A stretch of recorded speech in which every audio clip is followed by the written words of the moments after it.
Um conjunto de transformações ocorridas na indústria, comércio, comunicação e bancos, que consolidou o sistema capitalista como modelo econômico hegemônico, o processo de mecanização das indústrias que ocorreram inicialmente na Inglaterra e se difundiu posteriormente para o resto da Europa, Estados Unidos, Japão e moldaram a forma que vivemos hoje é o que chamamos de Revolução Industrial. A chamada Revolução Industrial, entretanto, não é um processo momentâneo e localizado, mas um processo que ocorre até os dias atuais. A Inglaterra era uma das maiores potências no século XVIII. Isso se dava por alguns fatores importantes. Dentre eles, apresentava uma burguesia muito forte que investiu no desenvolvimento do capitalismo na economia inglesa. Essa burguesia se estabeleceu no poder do país no final do século XVII, logo após a Revolução Gloriosa, que consolidou uma monarquia constitucional. A longo prazo, isso transformou a economia inglesa, tornando o país em uma potência comercial. Isso garantiu lucros para a burguesia, permitindo que acumulasse capital por meio do comércio colonial, contrabando, tráfico de escravos, empréstimos, operações no setor industrial e agrícola, assim, concentrando meios de produção e moeda que foi utilizado no desenvolvimento da indústria. Essa interferência no meio agrícola se constitui pelas leis de cercamento, que foi um processo de expulsão dos camponeses de suas terras. Essas leis expulsaram os camponeses das terras em que viviam para convertê-las em pasto para a criação de ovelhas, animais que fornecem importante matéria-prima para a indústria têxtil. Despossuídos de suas terras, os camponeses não tinham onde sobreviver e, por isso, rumavam às cidades à procura de emprego. Assim, além de possuir capital para investir no desenvolvimento do maquinário, a Inglaterra contava com mão de obra em abundância. Dentre os afetados e impactados pelas mudanças no país, temos a história de uma família de camponeses que vivia no interior da Inglaterra. O que faremos agora? Não temos para onde ir. Onde as crianças irão dormir? Eu estou com fome. Para onde a gente vai agora? Edgar? Eu não sei. Eu não sei. Mas a gente vai dar um jeito. Eu vou achar uma solução para essa situação. Eu consegui um emprego. O emprego? Eu disse que ia achar uma solução para nossa situação. Agora, tudo que a gente tem que fazer é ir para Londres. Com essa invenção das máquinas, eles estão demandando de muita mão de obra e é a única coisa que a gente pode oferecer. Eles acreditavam em um futuro melhor, tinham esperança que dali à frente tudo mudaria. Eles teriam uma vida digna, poderiam colocar seus filhos na escola e viveriam de forma confortável. Com esses pensamentos, a família seguiu em direção a Londres. O marco da Revolução Industrial na Inglaterra foi a produção da máquina a vapor, que, por sua vez, passou a dominar o mercado de produção têxtil, mudando a forma de acumulação de riquezas no modelo capitalista e as relações internacionais. A substituição da energia humana pela energia não humana, a superação da forma de produção artesanal pela fábrica com grandes maquinários e principalmente pela consolidação da existência de duas classes sociais, burguesia, proprietária dos meios de produção, e os trabalhadores, vendedores da sua força de trabalho, tornam-se as palavras-chave desse processo de industrialização. Edgar foi à cidade comprar alguns materiais, enquanto sua esposa preparava comida em casa. Ele estava contente, ambos haviam conseguido o trabalho e suas filhas poderiam ter um futuro melhor que eles tanto queriam proporcionar. Mas infelizmente a felicidade de pobre dura pouco. O que está acontecendo aqui? Suprindo as crianças da faculdade. Provavelmente levando para servir como trabalho. Os pais delas. Mas ela tem 10 anos. Nas cidades, o emprego disponível passou a ser o das fábricas têxteis. O recrutamento dos trabalhadores para a nova forma de produção na Inglaterra ocorreu à base da reunião de todos os meios produtivos em mãos do empresário e através dos meios coercitivos bastante violentos. Quem não se apresentava voluntariamente era conduzido às oficinas dirigidas com severa disciplina. Quem abandonava o posto de trabalho era tratado como vagabundo.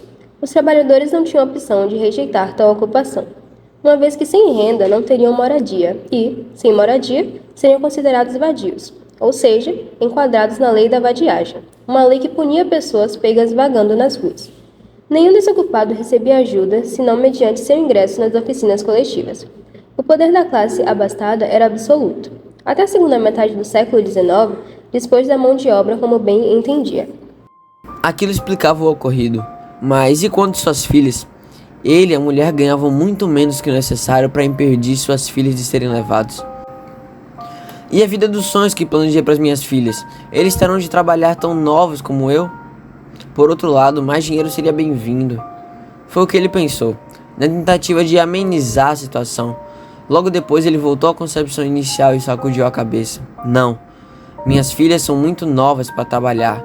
Minha filha mais velha tem apenas 11 anos. Mas e se fomos obrigados a aceitar isso? Ele continuou andando em direção à sua casa, mas estava tão avoado que se perdeu no caminho.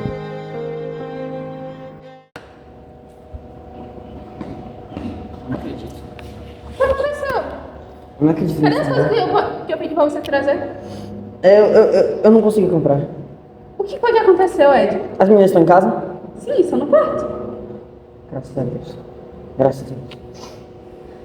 Porra, cara. Eu tava passando, vindo pra cá. Aí eu vi umas pessoas pegando umas crianças. A gente vai ter que apresentar as meninas pra trabalhar. Eu não acredito nisso. Como assim? Não acredito nisso. Eu tava A passando. Jenny só tem 6 anos. Ela não tem maturidade nenhuma. Essa é a idade que estão pedindo. Estão pedindo agora para apresentar crianças. O mínimo, a faixa etária mínima é 6 anos. Não. Eu não acredito nisso. Para poder trabalhar nas fábricas, elas estão precisando de mão de obra. A gente não pode lutar contra o Estado. A gente veio pra cidade para melhorar nossa condição de vida. Eu não tenho o que fazer, a gente não pode lutar contra o Estado. E os estudos? Eu também vim querendo melhores oportunidades, mas não é o que vai acontecer, infelizmente. Eles estão precisando de mão de obra e agora até pegando crianças na rua, como eu vi, estão. A gente vai ter que apresentar as meninas. E não é nenhuma questão de opção, agora a gente é obrigado. Ou a gente vai ou a gente vai. Ah, eu não acredito nisso. Minhas Não. filhas tinham tudo pela frente. Edgar e sua família foram, no dia seguinte, resolver o problema pendente.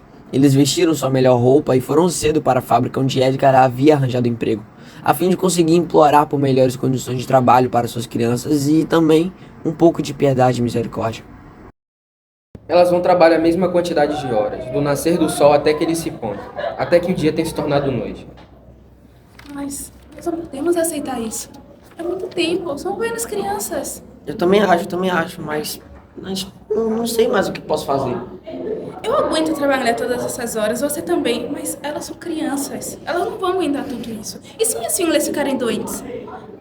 Eu já tentei de tudo, eu também penso no bem delas, mas não tem mais outra solução. É a única coisa que a gente pode fazer. Então tá, tudo bem. Fechado? Sim.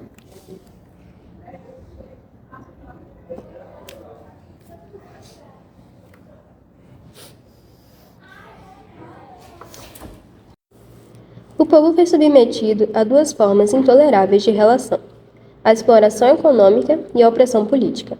As relações entre empregados e patrões tornaram-se mais duras e menos pessoais. Em qualquer situação em que procurasse resistir à exploração, ele se encontrava frente às forças do patrão ou do Estado, ou frente às duas. Diante disso, Vitali escreve: a polícia existe para fabricar a ordem social, mas essa ordem repousa sobre sistemas de exploração. E quando as elites sentem que esse sistema está em risco, seja por revolta de escravizados, seja por greves gerais, seja por crimes e levantes nas ruas, elas contam com a polícia para controlar essas movimentações. Sob a Revolução Industrial, o mercado de trabalho absorvia todos os braços disponíveis. As mulheres e as crianças também eram atraídas, ampliando a oferta de mão de obra, e as jornadas de trabalho oscilavam entre 14 e 18 horas diárias. Os salários, já insuficientes, tendiam a diminuir diante do grande número de pessoas em busca de emprego e da redução dos preços de venda dos produtos provocada pela necessidade de competição. Isso sem contar que as inovações tecnológicas, muitas vezes, substituíam inúmeros trabalhadores antes necessários à produção. As crianças inicialmente com 6 anos e as mulheres compunham a mão de obra preferida dos empregadores, pois os seus salários eram bem inferiores em relação ao de um homem adulto. As fábricas impunham uma disciplina de trabalho mais rígida do que a existente nas oficinas manufatureiras. Portanto, das crianças que trabalhavam nas fábricas, poucas conseguiam escapar aos acidentes de trabalho e das mutilações que esses acidentes provocavam, ou da violência por parte do chefe, por qualquer brincadeira, erro ou atraso no trabalho. Os acidentes mais comuns entre as crianças ocorriam porque elas ficavam por intermináveis horas sobre as máquinas, muitas vezes sustentadas por uma perna de pau, pois seu pequeno tamanho não lhes permitia atingir o cimo dos altos teares. Muitas crianças adormeciam e tinham seus dedos estraçalhados pelas engrenagens dos teares. Os trabalhadores eram ameaçados e castigados no trabalho por faltas irrelevantes, como estar sujo, ter assobiado ou conversar. Portanto, não era pequeno o número de mendigos aleijados a vagar pelas cidades em busca das esmolas que os ajudaria a prosseguir. Seu caminho sem esperança de dias melhores e conformados de que seu destino era vagar pelas ruas até tomarem em leitos de morte, onde estariam livres desta vida miserável. Por conta dessa vida voltada para a produção industrial, começa-se a formar bairros e cidades industriais, que possuíam uma ou mais indústrias e, ao seu redor, as casas dos trabalhadores, fomentando o desenvolvimento urbano. Londres chegou a 1 milhão de habitantes em 1800. O progresso deslocou-se para o norte. Centros como Manchester abrigavam massas de trabalhadores em condições miseráveis. Os trabalhadores moravam em ruas que não tinham calçadas e os esgotos corriam a céu aberto. O fato de a água não ser tratada facilitava o contágio com doenças, como a cólera. Outro problema é que as fábricas lançavam no ambiente substâncias poluentes e tóxicas, como fuligem liberada das caldeiras e produtos usados no tratamento dos tecidos e das tintas. Doenças respiratórias como asma, bronquite, tuberculose e pneumonia se tornaram comuns nas cidades inglesas. Após longos dias de trabalho, o cansaço extremo atinge a família. As meninas estavam crescendo e cada vez mais tristes, os pais mais cansados e revoltados. Rosemary estava doente pelo ar liberado pelas máquinas e a falta de higiene nas cidades. Betty, a filha mais velha, teve de ter o braço amputado por um acidente de fábrica, mas mais uma tragédia atingiria a casa da família.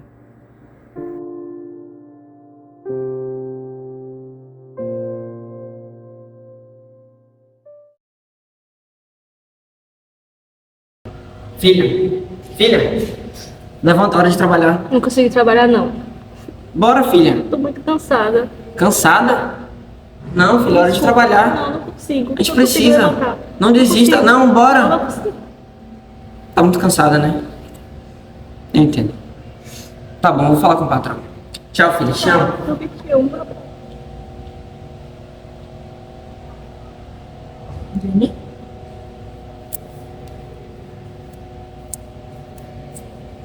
Jenny? Tá bem? Jenny? Jenny? Jenny? Jenny? Jenny? Jenny? Jenny? Acorda! Pai! Pai! O que foi? Ela não tá acordando, nem tá Filha? se mexendo. Filha, acorda, filha. Filha, Jane. Filha, por favor. Filha. Filha, acorda, filha. Filha, por favor, O que filha. aconteceu, Jenny? Por favor, filha. Filha, por favor. Não. John, você tá bem, John? Eu tô quase desmaiando, eu preciso comer. Mas o chefe eu acho que já vai chegar. Eu preciso comer pra trabalhar. Então coma rápido. O chefe chegou. Não fui eu. Fui eu, senhor. Mas eu precisava comer, eu estava quase desmaiando. Sabia que gente da sala era problema. Mas, senhor, eu preciso do trabalho.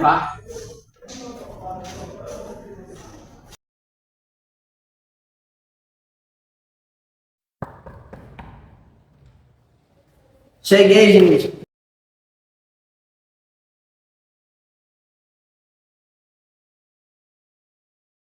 Oi, querido.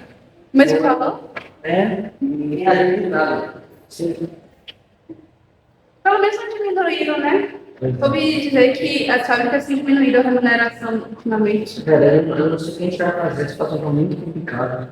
Eu até tentei colocar a Beth pra trabalhar, mas teve que ter um baixo resultado. A Beth, a pobrezinha já tá tão cansada, tão machucada. O John foi demitido também, não tinha desses. Porque ele tava comigo. A Diana deve estar devastada. Pois é, isso tá complicado. Tem que ver o que já fazer. Eu não sei o que queremos fazer. Nós viemos para ter uma melhor condição de vida, mas parece que estamos pior. Para atender às demandas das indústrias, houve aumento das horas de trabalho. embora os baixos salários e desemprego tenham contribuído para o aumento das greves e revoltas do povo.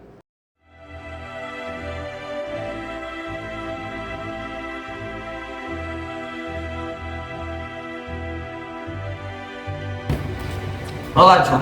Olá, Edgar. Eu sinto muito pelo que aconteceu, eu não tenho nem palavras. Fique tranquilo, a culpa não foi sua. Mas a culpa também não foi sua. A culpa é de ninguém, na verdade. É desse sistema que nos explora todo dia. Que a gente tem que acordar cedo, chega em casa tarde. O patrão que não deixa nem a gente almoçar. Dessa carga horária extensa, das condições de trabalho horríveis. Eu não aguento mais isso. Inclusive, hoje eu vi uma situação deplorável. Um monte de pessoas dormindo no chão. E tinha um rapaz que estava sendo cortado como um louco, só porque estava falando em fazer uma revolução contra isso, uma revolução contra esse povo que fica explorando nossa carga horária. E eu não achei ele maluco. Fui lá, conversei com ele e achei a ideia interessante. Mas isso é genial. Você se filiou a ele? Sim, eu até peguei o endereço dele. Se você quiser ir comigo lá, a gente pode. Vamos.